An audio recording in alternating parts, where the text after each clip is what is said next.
Testimony. Ano ba yun sa Tagalog ang testimony? Patotoo. Yan. Ang akin lang patotoo, mga kapatid, ay hindi mga galing sa akin, kundi mula sa Bible. Di ba? Kasi ang Bible talaga ang pinagkukunan ng lahat. Sabi sa Revelation 1 verse 3, mapalad ang bumabasa sa aklat ng hula. Di ba? At saka Bible lang talaga ang ating pagkukunan, hindi yung mga salita-salita sa mga minute ng mga propeta ba. Kasi ang Bible talaga, sabi ko nga sa amo ko, Senyora, wala yan yung basa ng basa sa yung paulit-ulit ninyo na maliit baga na pamphlet tapos rosaryo hawak. Ano wala yan sa Bible, Senyora. Ang Bible talaga hindi paniwalaan. Hindi ako naninira sa inyo. Kasi sa 2 Timoteo 3 verse 6 and 17, all scriptures are inspired by God. Kinasihan ng Holy Spirit, Senyora. Oo, mga tao yung nagsusulat, pero ang Panginoon ang nagkuban sa kanilang isip. Tingnan mo, Senyora, hindi sila magkakilala, pero hindi sila nag-away-away. Mga salita nila nagkaka-kunik-kunik. Ay, Panginoon ang namumuno. Okay. Ang aking maiano sa inyo na kahit naman saan tayong mundo, saan tayong lugar magpunta, nandyan talaga ang kaguluhan. Yan ang totoo. Aminin na natin kasi sa panahon pa ng sa Ehipto, di ba? Nakita ni Jesus doon ang tatlong klase. Ano yung nakita ni Jesus? Last year pa nating lesson. Ano yung nakita ni Jesus doon sa Ehipto? Na kaya niya inutusan si Moses, tatlo yun. Corruption, oppression, at saka rebellion. So naawa si Jesus. So inutusan niya si Moses pagpunta doon para iligtas yung mga tao. Pero si Moses, nagdala-dalawang isip din. Kahit ang Panginoon na mismo ang kausap niya. Panginoon, just in case na magtanong sila, hoy, sino ka ba? Sino ba nag-utos sa'yo para kunin mo kami dito? Diba? Ang galing din sagot ni Jesus, sabi kanya kay Moses. Sabi mo sa kanila, I am that I am. Sabi mo sa kanila, ako at ako nga. Wala na, diba?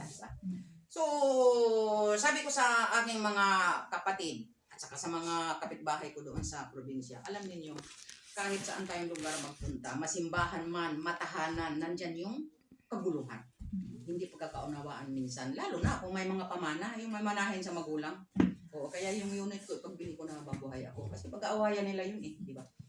Ngayon, ang sinasabi ko sa kanila, ang importante iwasan natin yan dahil ang sabi sa Bible, kahit sa Galatia 5:20, yan, kung ano talaga, yung mga pangarap natin, yung mga ambisyon ba natin na hindi naaayon sa Bible at hindi naaayon sa mata ng Panginoon, talagang nagpapayo talaga ang Bible na iwasan natin yan. Kasi kahit tayo mga Adventist na, sabi ko, tumanda na lang tayo. Ilan ang sapatos ang ating naubos na nasisira sa kabalik-balik na simbahan, pero hindi pa rin natin maunawaan. Nandiyan pa rin yung kaguluhan. Kahit sa church, yun ang problema nga ni Pastor. Sabi ni Pastor ko, nandyan talaga ang ating mga ambisyon at saka masama nating binabalak ay nandyan talaga ang kaguluhan mag-umpisa. Kasi yung silos number 1, no? Silos, igit, di ba? Kasi sa pamilya din, mayroon kasing minsan din mga magulang na may favoritism silang anak, lalo na kung madaling utusan, tapos medyo talented yan, yung matalino ba, magaling sa school, yung gano'n, nandyan yung pagpupuri mo ba. So, ma-open naman yung iba. O, katulad na lang ng aking anak na 3, edi siyempre yung panganay ko laging may medalya. At yung bunso ko hindi malang makaakyat sa stage kasi nga may katulad ko rin yung kuan din siya, slow learner. Pero ang sabi ng Panginoon, kung ang pag-ibig ang ating isintro sa ating puso, nandyan ang katahimikan, kahit matahanan, ma-church man, o makaibigan. Yun ang sabi ng Panginoon. Kasi kung patuloy nating patigasin ang ating puso, diba? Hindi talaga natin mapapayagan ang Holy Spirit na tumabaho sa ating puso. Kaya ang payo ng Bible, magpakumbaba tayo. Yung humbleness, humility. Diba? Si Jesus na lang, diba? Nakaraan nating lesson. He emptied himself. Diba? Hinubad niya ang kanyang pagka-Diyos para maranasan niya ang magiging tao, maranasan niya ang umiyak, maranasan niya ang magutom, ang masaktan, di ba? Ang mahihirapan, gano'n. Kaya yun ang payo ng Panginoon na tayo magpakumbaba. Kasi kung lagi na lang mataas ang ating ego, itabi natin yung letter I sa pride, ang letter I nasa gitna, sa sin, nasa gitna din yung I, tabi natin yung I, di ba? Yan ang mga laging ginagamit ni Satanas Kaya pag nalulung na tayo dyan sa ating mga pangarap na hindi naman naayon sa Panginoon, minsan din na nangihida din ng ating panampalataya. Kasi alam naman natin ha, sabi ko nga sa mga kapatid ko, may mga anak na sila ngayon, nandoon sa Hungary, magtrabaho, sabi ko, yan, kalabanan ninyo ngayon yung Sabado. Ako hindi ako sa pangmamayabang ha, patay na ang aking inyong mga lulo, ako, nag-iisa lang, pero kahit man ako saan man ako maitapon sa lugar, nag-iisa lang ako, wala man akong kamag-anak, kailan lang yung anak ko dumating dito.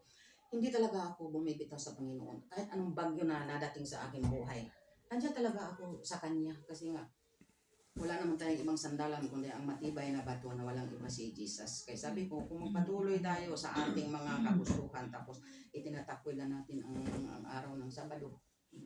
Sabi ko, hindi man natin yan inalat, pero kanya-kanya tayo panagutan. Kasi minsan nabubulag din tayo. Ano ang makapagpalayaw sa atin sa Panginoon? Sabi sa Isaiah 59:2, ang kasalanan. Siyempre, kung ang ating naman mga ginagawa, kung wala naman, hindi naman naaayon sa mata ng Panginoon, di ba? It's a sin. Di ba?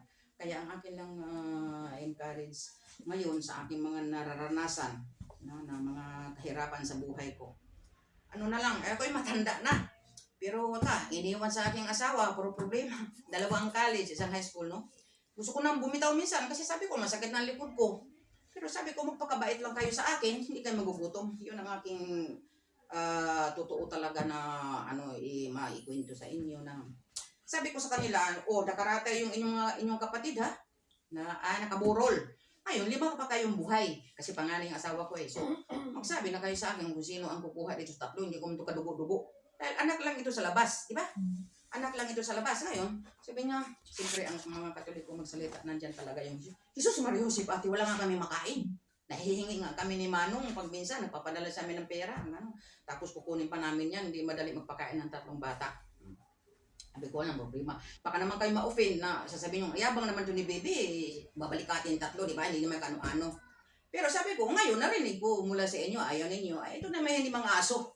Oo, mahalin ito ng asawa ko, anak din ng asawa ko, half din ito sa mga anak ko na kapatid. Ako wala akong kadugo-dugo sa kanila. Sa totoo lang, pero hindi man sila mga aso. Tao din sila, kailangan din ang pagmamahal, pag-aruga. Wala na silang magulang na 2011 pa. Wala na rin pa, ulila na. Ay pasaan ito, mapariwara. Sayang ang mga buhay nila. So, total, college yung 2, patuloy ko nila. Gagapang ko sa pangungutang. Alam ko naman doon sa Italy, pagbalik ko, marami ako doon mga mauutangan yung naaawa din sa akin. At saka, nagmamagandang loob din, di ba?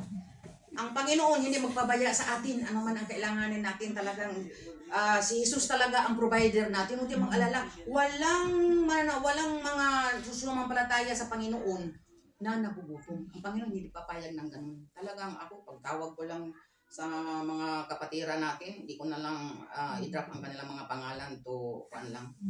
Oo. Ay, pagtawag ko, magkano ang kailangan mo? Diba? Kailan mo kayo kunin? Ang ganda yung pakinggan yung ganon, diba? Tapos kahit mga Katoliko, magsubok lang ako. Silulit, pagiting ko na lang dahil Katoliko naman yun, ay born again. Sabi ko ulit, baka pwede naman lit na 2,000. Madali ba yan? Ibitaw? Kailan mo kunin? Kasi nakalipin ako. Ang ganda. Talagang ang Panginoon, sa anumang pangangailangan natin, handa talaga. Kung alam ng Panginoon na tapat din tayo.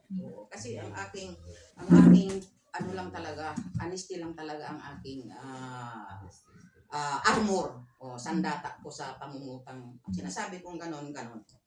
Kaya ang Panginoon, hindi talaga sa atin magpapabaya na tayo ay magugutom kung ano ang pangailangan natin. Ngayon, balik tayo sa pagkakaisa, ang pananawagan ng kahit sa liso natin, ang pananawagan talaga ni Pablo, magkaisa tayo. Kasi kung hayaan natin yung kasalanan na tumira sa ating puso, yung ating ego, ay mapapalayo tayo sa Panginoon. Kasi ang sinasabi sa Isaiah 59, versikulo 2, ang kasalanan ay siyang nagpapalayo sa atin sa Panginoon na hindi natin siya makikita. Yun lang. Amen.